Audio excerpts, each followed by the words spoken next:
আজি ত্যাগবীৰ হেম বৰুৱা মহাবিদ্যালয়ৰ হীৰক জয়ন্তী সমাৰোহৰ আজিৰ এই অনুষ্ঠানত সভাপতিত্ব কৰা সভাপতি মহোদয় আৰু মঞ্চত আসন গ্ৰহণ কৰা আমাৰ সকলোৰে মৰমৰ শ্ৰদ্ধাৰ পদ্ম হাজৰিকাদেৱ আৰু আপোনালোকক অতি খুহুতীয়া কথাৰে আপোনালোকক আনন্দ দিয়া আমাৰ অতি শ্ৰদ্ধাৰ অঞ্জনজ্যোতি চৌধুৰী ডাঙৰীয়া আৰু এই মঞ্চত আসন গ্ৰহণ কৰা আমাৰ মহাবিদ্যালয়ৰ অধ্যক্ষ ডক্টৰ অজিত হাজৰিকাদেৱ, উপস্থিত সুধীৰবৃন্দ, এই মহাবিদ্যালয়ৰ শিক্ষাগুৰুসকল, মৰমৰ ছাত্ৰ ছাত্ৰীসকল তথা প্ৰাক্তন ছাত্ৰ ছাত্ৰীসকল আৰু সাংবাদিক বন্ধুসকল, আপোনালোকৰ সকলোৰে জ্ঞাত যে অসমীয়া প্ৰতিদিন কাকতৰ এটা সংস্কৰণ এই লখিমপুৰত আছে আৰু মই এই সংস্কৰণৰ কাষত এই পথেৰে অহা যোৱা কৰোঁতে সদায় মোৰ এই মহাবিদ্যালয়খন চাই যাওঁ, কিন্তু এই মহাবিদ্যালয়লৈ অহাৰ মোৰ সৌভাগ্য হোৱা নাছিল। আজি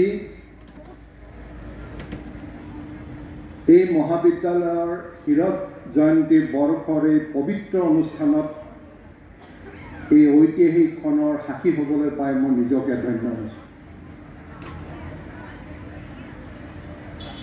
1963 চনত এই নদুৱাৰৰ ৰাইজে নিজৰ শ্ৰমদানেৰে প্ৰতিষ্ঠা কৰা এই মহাবিদ্যালয়খনৰ নাম দিয়া হৈছিল জামুগুৰিহাট মহাবিদ্যালয়।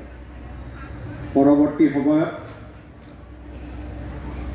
এই মহাবিদ্যালয়খন ত্যাগবীৰ হেম বৰুৱা মহাবিদ্যালয় হিচাপে নামাকৰণ কৰা হয়। আজি এই অনুষ্ঠানত উপস্থিত মই হ'বলৈ মোক নিমন্ত্ৰণ কৰি আনিছে তাৰ বাবে মই আপোনাৰ গ্ৰীণ টি প্ৰডাকশ্যন কৰিছে, এখেতসকলৰ ফিচাৰী আছে, গতিকে এই যি স্কিল ডেভেলপমেণ্টৰ ক্ষেত্ৰখন পৰিসৰ আমি আৰু বঢ়াই আমি কেনেকৈ বিদ্যালয়ৰ শিক্ষাৰ্থীসকলক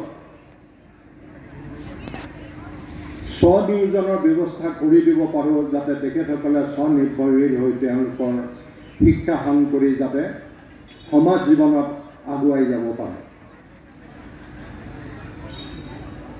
আজি মোক আপোনালোকৰ আগত পৰিচয় কৰাই দিছে যে ভাষা ৰজা হেমচন্দ্ৰ বৰুৱাৰ নাতি হিচাপে, আচলতে মই নাতি নহয়, মই পৰিণাতি।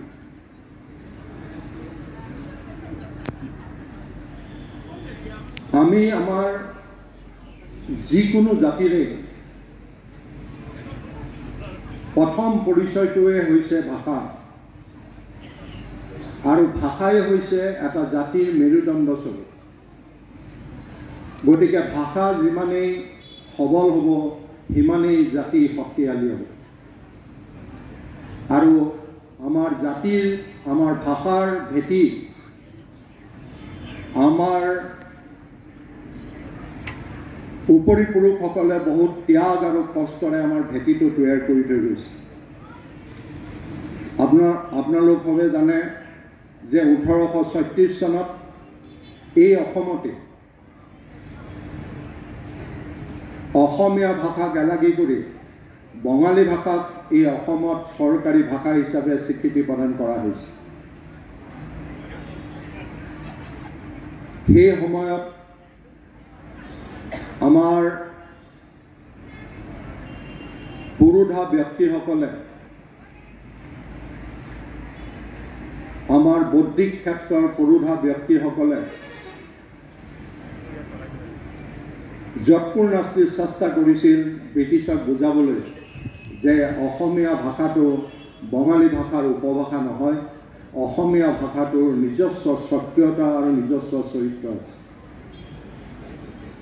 আৰু সেই সময়ৰ যি এক বৌদ্ধিক আন্দোলনৰ সৃষ্টি হৈছিল, সেই আন্দোলনৰ নেতৃত্ব লোৱাসকলৰ ভিতৰত অন্যতম আছিল আমাৰ অতি শ্ৰদ্ধাৰ গুণবিৰাম বৰুৱা, পদ্মৰাম ঢেকিয়াল ফুকন আৰু ভাষাৰ ওজা হেমচন্দ্ৰ বৰুৱাদেৱ।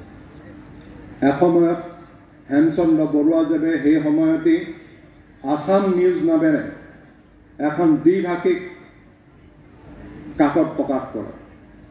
ইংৰাজী আৰু অসমীয়া ভাষাত প্ৰকাশ কৰা এই কাকতখনত এইবাবেই তেওঁ প্ৰকাশ কৰিছিল যে তাত প্ৰকাশ কৰা বিভিন্ন প্ৰবন্ধ পাতিবোৰ যাতে ব্ৰিটিছসকলৰ দৃষ্টি আকৰ্ষণ কৰে।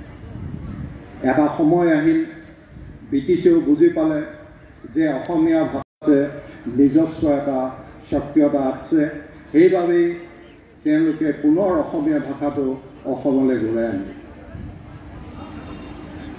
কিন্তু এটা ভাষা, এখন ব্যাকৰণ আৰু এখন অভিধান অবিহনে এটা ভাষা কেতিয়াও বেছি দিনলৈ জীয়াই নাথাকে। আমি দেখিছোঁ পৃথিৱীত বহুত ভাষা, ইতিমধ্যে বহুত ভাষা বিলুপ্তি হৈ গৈছে। গতিকে এই বস্তুটো হেমচন্দ্ৰ বৰুৱাই বুজি পাইছিল বাবে তেওঁ প্ৰথমখন অসমীয়া ব্যাকৰণ আৰু হেমকোষ অভিধানৰ প্ৰণয়নেৰে তেওঁ অসমীয়া ভাষাটোক নতুনকৈ প্ৰাণ প্ৰতিষ্ঠা কৰি গ'লে।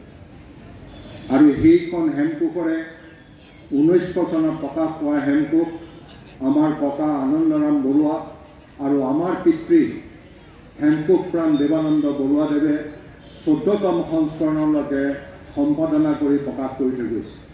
আৰু আমিও চতুৰ্থ প্ৰজন্ম হিচাপে হেমকোষৰ 15তম সংস্কৰণৰ কাম 3জন ভাষাবিদক লগত লৈ 3000 নতুন শব্দ সংযোজনেৰে আমি 15তম সংখ্যাটো আমি প্ৰকাশ কৰোঁ। আৰু সেই সময়তেই আমি দেখিছিলোঁ যে দৃষ্টিহীনসকলৰ বাবে কোনো ব্যাকৰণ বা অভিধান নাই অসমীয়া ভাষাটোৰ শিকাৰ বাবে। সেইবাবে আমি হেমচন্দ্ৰ বৰুৱাৰ ব্যাকৰণ আৰু হেমকোষ অভিধানখন আমি ব্ৰেইল লিপিৰ দ্বাৰা প্ৰকাশ কৰাৰ আমি কাম হাতত লওঁ। আমি হেমকোষৰ 14তম সংস্কৰণটো যেতিয়া ব্ৰেইল সংস্কৰণলৈ পৰিৱৰ্তন কৰোঁ, তেতিয়া আমি দেখিছিলোঁ যে 1400 পৃষ্ঠাৰ হেমকোষখন ব্ৰেইল সংস্কৰণ কৰিবলৈ যাওঁতে ইয়াৰ মুঠ পৃষ্ঠা হয় 10,279 পৃষ্ঠা। প্ৰায় 27টা ভলিউমৰে প্ৰকাশ পোৱা এই ব্ৰেইল হেমকোষখনকে গিনিজ বুক অৱ ৱৰ্ল্ড ৰেকৰ্ডে বিশ্বৰ সৰ্বশ্ৰেষ্ঠ দ্বিভাষিক অভিধান হিচাপে স্বীকৃতি প্ৰদান কৰে। আজি মোক আমন্ত্ৰণ কৰি অনা হৈছে যে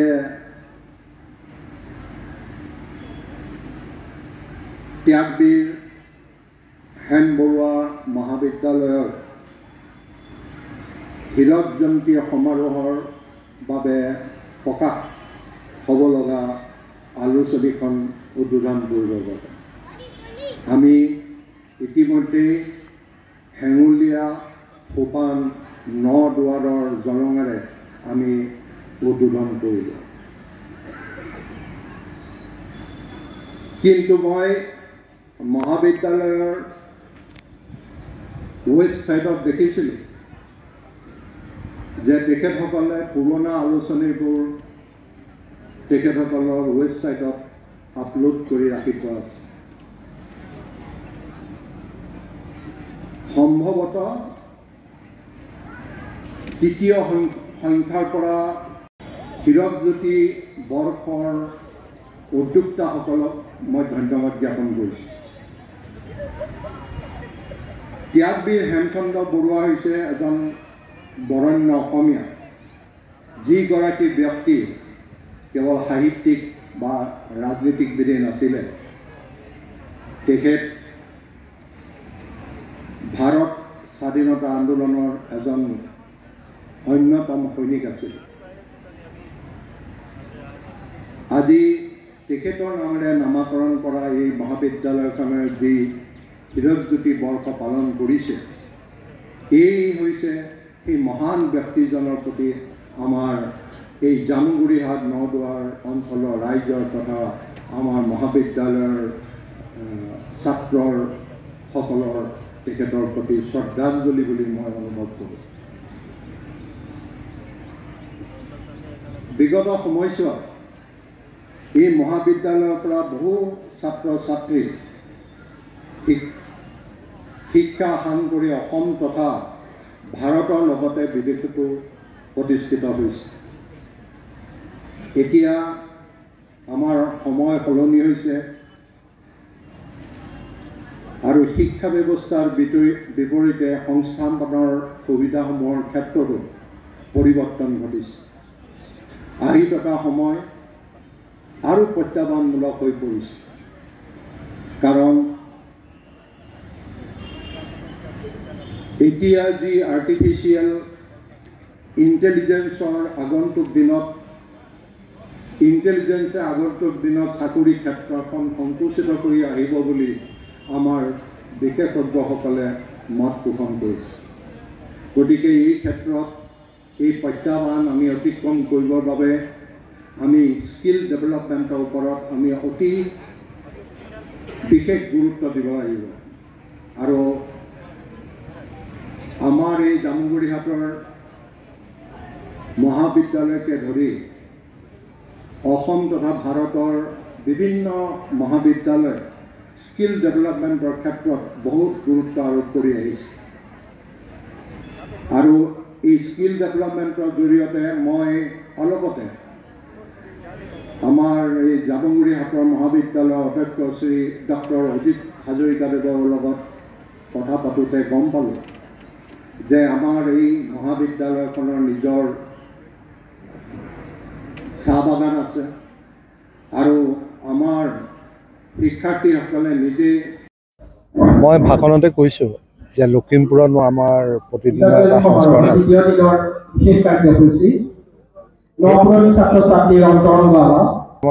আহোঁতে যাওঁতে মই এই বিদ্যালয়খন দেখি যাওঁ, এক সুন্দৰ পৰিৱেশ, গছ গছনিৰে আশ্ৰমৰ নিচিনা লাগে। মোৰ অহাৰ সৌভাগ্য হোৱা নাছিলে, কিন্তু আজি এই হীৰক জয়ন্তী বৰ্ষৰ এই ঐতিহাসিক ক্ষণত মই ইয়াত প্ৰৱেশ কৰি মই নিজকে অতি ধন্য মানিছোঁ। আৰু আজি তাৰ বাবে প্ৰকাশিত স্মৃতিগ্ৰন্থখন আজি উন্মোচন কৰা হ'ল।